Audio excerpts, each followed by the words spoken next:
So I want to share about Josephology and Mariology and Jesus in Judaism, specifically because of the chapter of Isaiah 53, which talks a lot about a man who will be suffering and feel the pain and be counted among the transgressors and will be promised children. He'll be secured children, and just that he has to suffer. His soul has to suffer. And they say, that's Jesus dying for everyone's sin. So one who dies during the task isn't the Messiah, rather to test the masses. Messiah will fulfill the prophecies of Isaiah and Ezekiel, including returning Jews to Israel and rebuild the temple, reigning as king, and ushering in an era of peace and understanding where God's knowledge fills the entire earth, leading nations to recognize the wrongs done to Israel. Jesus died promising a second coming. He lived during the second temple, and shortly after he died, the temple was destroyed and they went to exile.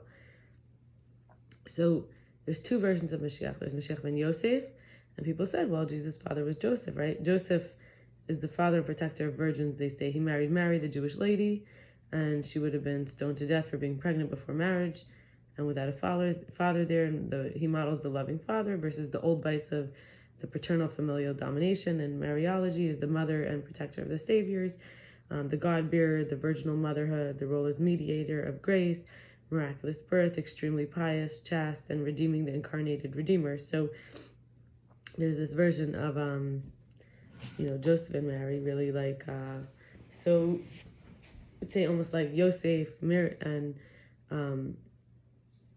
we have similar sounding people. Miriam is much later on. Yosef was in Mitzrayim, and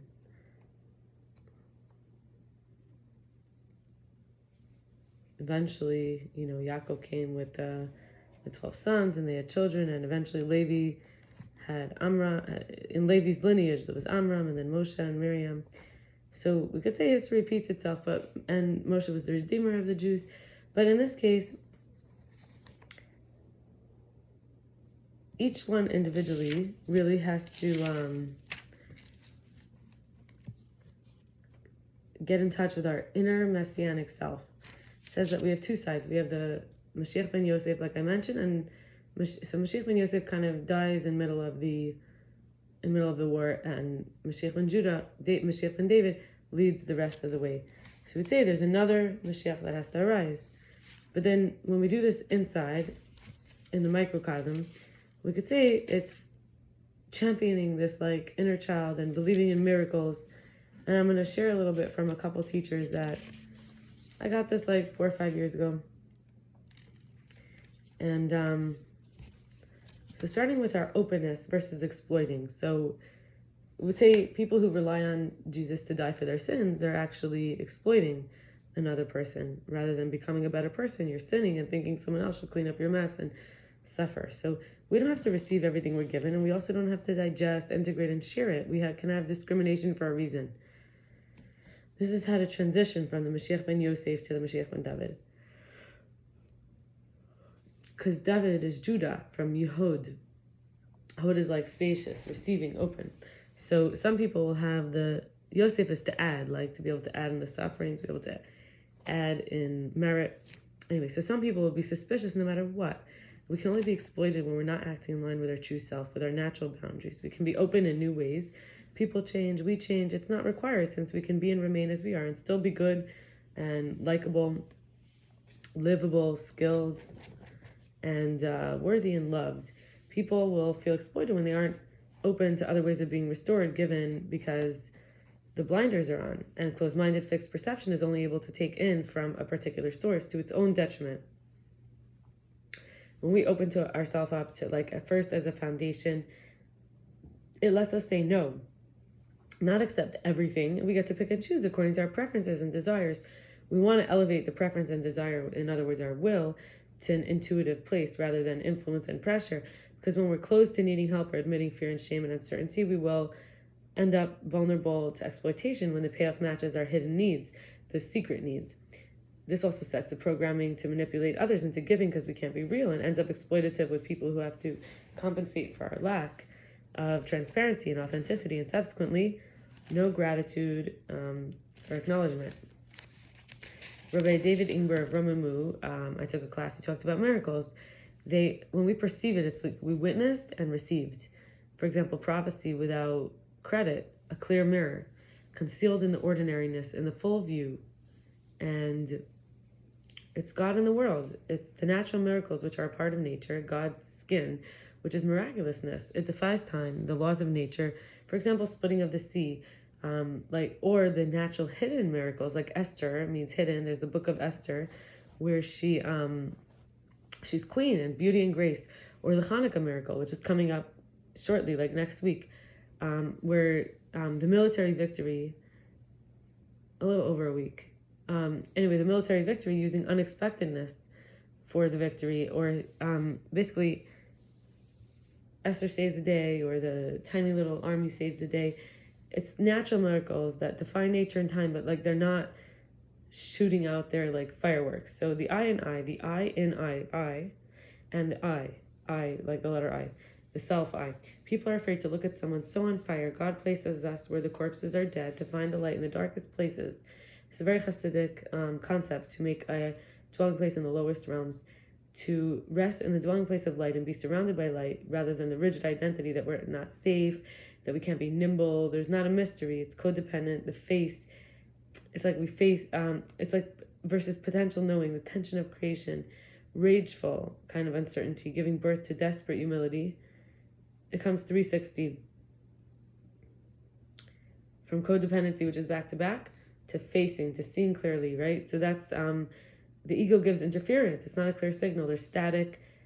But when that becomes free, and we have an empty mind, if not an empty, it's like ambiguous or diluted to neutral, there's this clear lens, which doesn't have the compensations built in, and we rebuild with love. It means practicing new habits that build resistance and tolerance, because we weren't fooling anyone, just ourselves.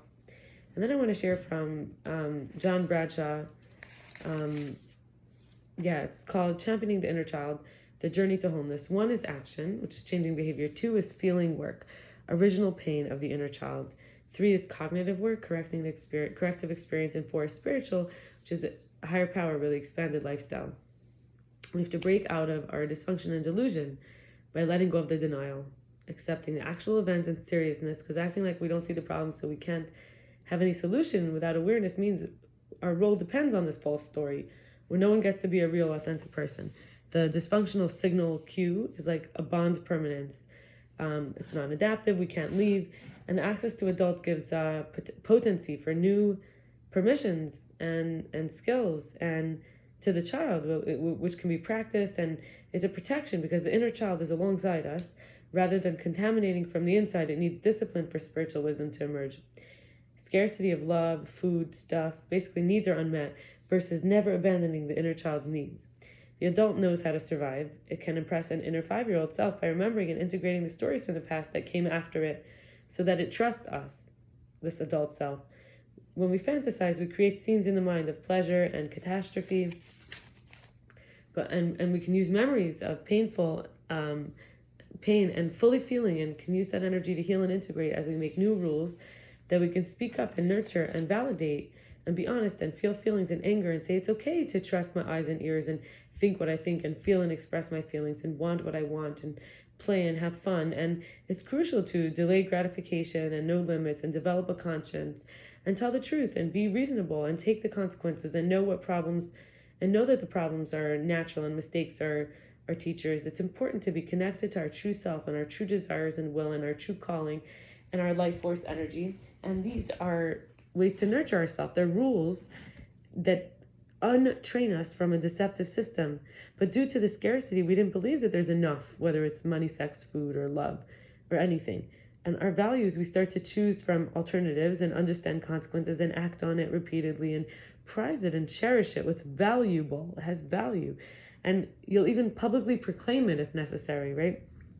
And we can start to rebel against the inner tapes from our parents, the shoulds, the musts, the ought tos. And not everyone's going to like us. We don't need to be loved at the cost of ourself.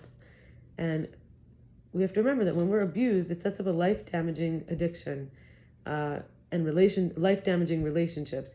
We're taught to matter through dysfunction and to be used for our abusability, to no longer need to continue doing what no longer helps, like not having boundaries, taking on too much alone, being a rebel or a surrogate spouse or a lonely inner child. we literally kill ourselves doing something versus letting chas v'shalom, which means a violation of the wholeness that shouldn't be. But we, in the past, maybe some of us, our pattern was to literally kill ourselves rather than let people take care of us. And wanting to be unknown and part of a group, being a true new organic self that can keep evolving and changing and making new trysts with life that isn't being anyone else but ourselves. This is called responsibility. It goes on ourselves rather than everyone else. So there's like distress, and then there's this like distress, and then this signal of distress. There's a chief enabler, which is the scapegoat, the underachiever, and then you have the distressor is like the lost child or the superachiever, and there's on the other side of it, there's like, and then there's this vacuum of intimacy. They can't relate to each other. Then there's like the chief enabler. It's like the scapegoat or the underachiever. And in between you have like the star, the caretaker. So these roles, they're like not allowing us to be ourselves. When we let go of the role, we can really become who we are truly, and live with it and practice it. And I'll stop here. Thank you. Bye.